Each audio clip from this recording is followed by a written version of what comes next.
Assalamualaikum warahmatullahi wabarakatuh. Bagaimana kabarnya anak soli dan solihah hari ini? Semoga semuanya dalam keadaan yang sehat serta dalam lindungan Allah ya.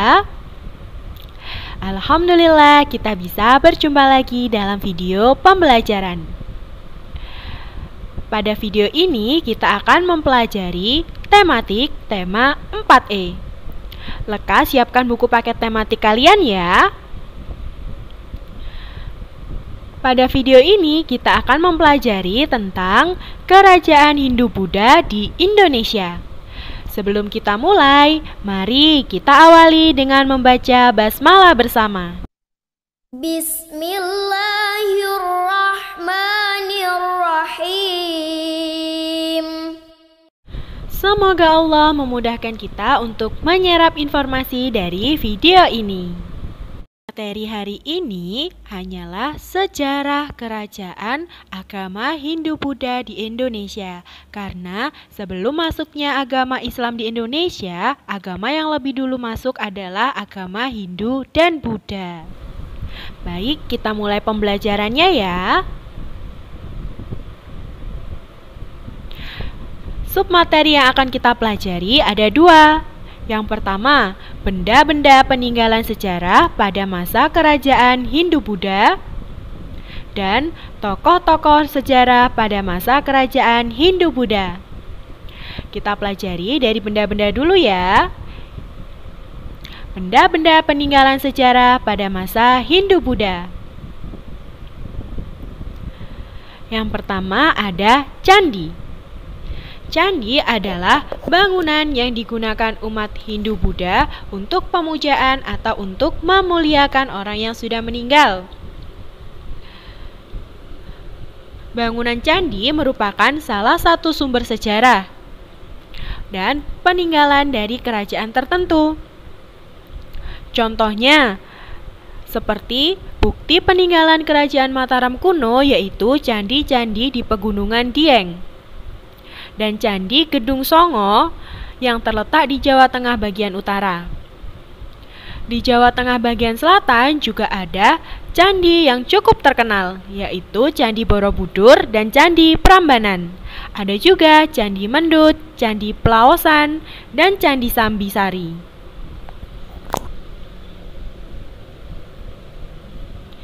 Benda yang kedua yaitu prasasti. Prasasti disebut juga batu bertulis karena terbuat dari batu. Nah, prasasti biasanya dibangun untuk mengenang suatu peristiwa yang telah terjadi. Dari prasasti inilah kita dapat mengetahui peristiwa-peristiwa yang pernah terjadi di masa lalu. Prasasti tertua yang ditemukan di Indonesia berasal dari abad ke-5, yaitu peninggalan Raja Mulawarman dari Kerajaan Kutai dan peninggalan Raja Purnawarman dari Kerajaan Tarumanegara. Isi prasasti sebagian besar mengagungkan kekuatan raja.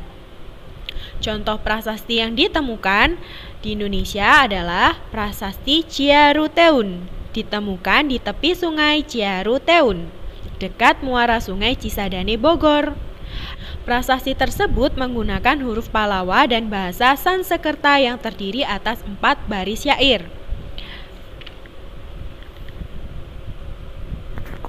Benda peninggalan sejarah yang ketiga yaitu arca. Arca atau patung yang biasanya terdapat di dalam sebuah candi. Arca menjadi simbol telah bersatunya raja dengan dewa.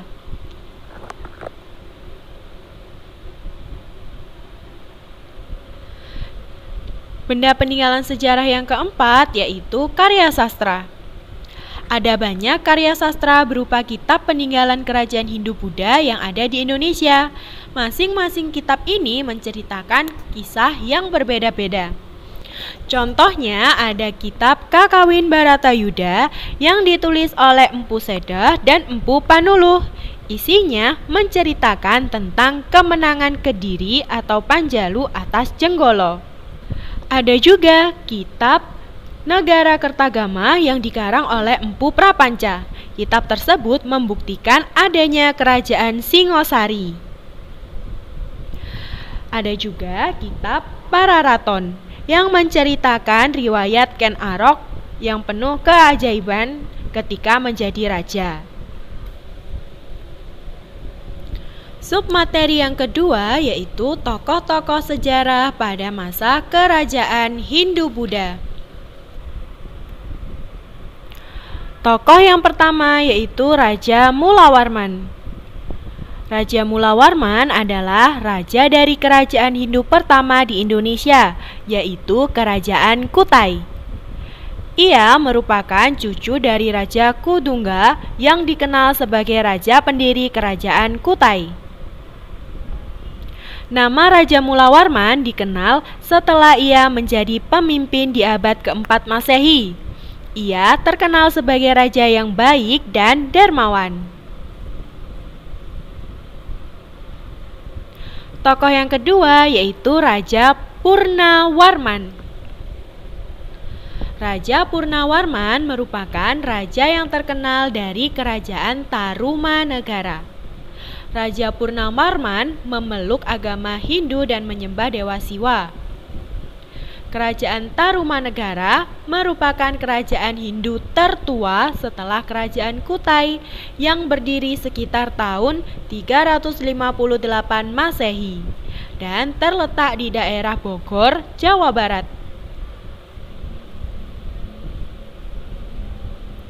Selanjutnya ada Raja Airlangga.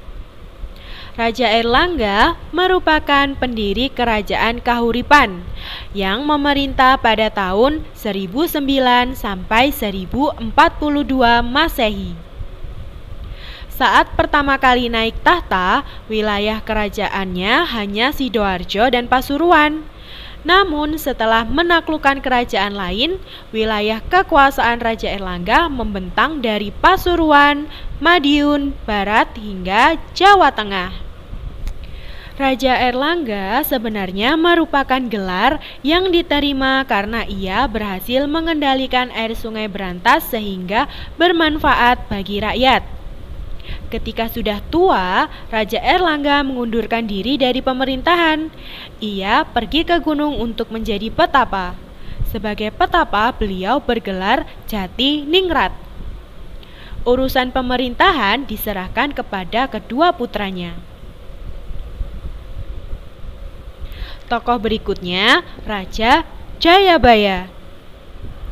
Raja Jayabaya adalah raja terbesar dari Kerajaan Panjalu atau Kadiri. Keberhasilan dan kemasyhuran Raja Jayabaya dapat dilihat dari hasil sastra pada masa pemerintahannya.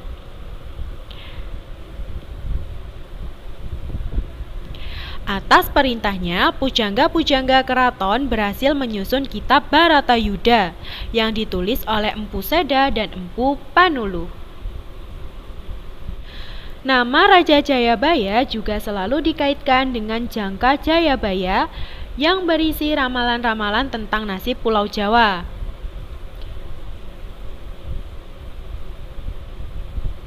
Selanjutnya, tokoh dari Kerajaan Majapahit ada Raden Wijaya, yaitu raja pertama Kerajaan Majapahit. Ada Mahapati Gajah Mada, merupakan patih yang dapat memadamkan pemberontakan dan ia dikenal dengan Sumpah Palapa. Selanjutnya ada Raja Hayam Wuruk, raja yang bergelar Raja Sanagara. Di masanya Majapahit menguasai seluruh Nusantara. Selanjutnya, tokoh kerajaan Majapahit. Yang pertama, Raden Wijaya. Raden Wijaya adalah pendiri dan raja pertama kerajaan Majapahit. Raden Wijaya bergelar Kertarajasa Jayawardhana. Sebelum menjadi raja, ia adalah pemimpin tentara Singosari. Dalam pertempuran melawan tentara Jayakatwang, pasukannya kalah. Ia melarikan diri ke desa Kudadu bersama para pengikutnya. Selanjutnya, ia menyingkir ke Madura dan meminta bantuan Wiroroja, Adipati Sumenep. Atas saran Wiraraja, Raden Wijaya menyerahkan diri kepada Jayakatwang dan mengabdikan diri kepadanya. Berikutnya ada Mahapati Gajah Mada. Gajah Mada adalah patih Mangkubumi Kerajaan Majapahit. Beliau dapat memadamkan pemberontakan. Beliau adalah patih yang dapat memadamkan pemberontakan yang dilakukan oleh Sadeng. Mahapati Gajah Mada juga terkenal karena sumpahnya, yaitu Sumpah Palapa. Ia bersumpah untuk menaklukkan seluruh Nusantara di bawah kekuasaan Majapahit. Gajah Mada tetap menjadi patih Mangkubumi ketika Hayam Wuruk naik tata. Berikutnya Raja Hayam Wuruk. Raja Hayam Wuruk adalah Raja Majapahit yang paling terkenal. Ia bergelar Raja Sanegara. Kerajaan Majapahit menempati masa kejayaannya ketika dipimpin oleh Raja Hayam Wuruk.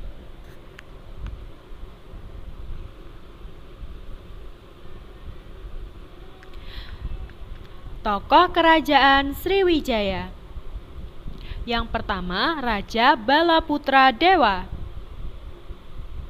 Raja Balaputra Dewa merupakan raja yang terkenal pada Kerajaan Sriwijaya. Beliau berhasil membawa Kerajaan Sriwijaya mencapai kejayaannya dan dikenal sebagai kerajaan maritim dan pusat perdagangan di Asia Tenggara. Kerajaan Sriwijaya juga dikenal sebagai pusat pendidikan dan penyebaran agama Hindu di Indonesia. Tokoh selanjutnya, Sakyakirti. Sakyakirti adalah seorang mahaguru agama Buddha di Kerajaan Sriwijaya. Menurut kesaktian Ising, Sriwijaya telah menjadi pusat agama Buddha. Di sana ada lebih dari 1.000 pendeta yang belajar agama Buddha. Tokoh yang terakhir ada Raja Kertanegara. Raja Kertanegara merupakan raja terakhir dari Kerajaan Singosari. Beliau adalah raja yang sangat terkenal baik di bidang politik maupun di bidang keagamaan. Dalam bidang politik, Raja Kertanegara melakukan 2 jenis politik, yaitu politik dalam negeri dan politik luar negeri. Politik dalam negeri merupakan politik yang digunakan untuk mensejahterakan bangsa sesuai dengan undang-undang yang berlaku pada saat itu. Upaya yang dilakukan oleh Raja Kertanegara antara lain mengadakan pergeseran pembantu-pembantunya, berbuat baik terhadap lawan-lawan politiknya, dan memperkuat angkatan perang. Sedangkan untuk politik luar negeri atau politik yang dilakukan untuk menjalin kerjasama dengan negara lain secara bebas dan aktif. Upaya yang dilakukan Raja Kertanegara untuk mencapai cita-cita politik luar negerinya yaitu melaksanakan ekspedisi Pamalayu tahun 1275 dan 1286 Masehi untuk menguasai kerajaan Melayu serta melemahkan posisi kerajaan Sriwijaya di Selat Malaka. Cara yang kedua yaitu dengan menguasai Bali pada tahun 1284 Masehi. Cara yang ketiga, menguasai Jawa Barat pada tahun 1289 Masehi. Cara yang keempat, menguasai Pahang atau Malaya dan Tanjung Pura atau Kalimantan. Cara yang keempat, Kertanegara membendung serangan Kubilai Khan dengan cara menjalin kerjasama dengan negeri Campa, memberantas setiap usaha pemberontakan, mengganti pejabat yang tidak mendukung gagasannya, dan berusaha menyatukan Nusantara di bawah Singosari. Alhamdulillah, materi kita telah selesai. Jangan lupa untuk membaca kembali teks-teks bacaan yang ada di buku tema 4E ya. Jazakumullahu khairan sudah menyimak dengan baik. Ustazah akhiri, wassalamualaikum warahmatullahi wabarakatuh. Sampai berjumpa di video berikutnya.